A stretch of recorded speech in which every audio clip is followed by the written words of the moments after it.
Assalomu alaykum ejesiңдер. Сиздерге бүгүн маннай кашанын жасалышынын эң оңой жолун көргөзөм. Ал үчүн мага султандын маннай крупасы, аны мен кичине идишке бөлүп алдым. Андан кийин 1 стакан суу, 1 стакан сүт. Кичине ширин болуш үчүн мен 2 чоң кашык сахар алып алдым. Эгерде сиздер ширин болгонун каалабасаңыздар, 1 кашык алсаңыздар деле боло берет. Жана да жарым чай кашык туз керек болот. Эң алгач эле мен сууну идишке куюп алам. Андан кийин сүттү куям. Андан кийин сахар менен тузду дагы сразу эле салып жиберем. Андан кийин кичине аралаштырып, газга алып барабыз. Андан кийин биз крупаны кичинеден салып, коюлганга чейин аралаштырып турабыз.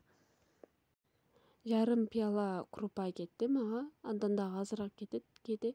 Ошондуктан карап аралаштырганда карап туруңуздар, анткени маннай крупа аз көрүнгөнү менен бышыкканда аябай көп болуп, коюу болуп кетет да. Ошондуктан коюу болбош үчүн азыраактан аралаштырып, карап турабыз. Кашабызды биз мына видеодо көрсөтүлгөндөй кайнаганга чейин коебуз. Каша кайнаганда демек пышты деп эсептелет. Андан кийин ушундай идишке салып, биз сливочный масло же каймак койсок болот. Мен болсо монтип өрүктүн вареньясын аралаштырып жегенди жакшы көрөм, анткени аябай даамдуу, даамы да башкача болот.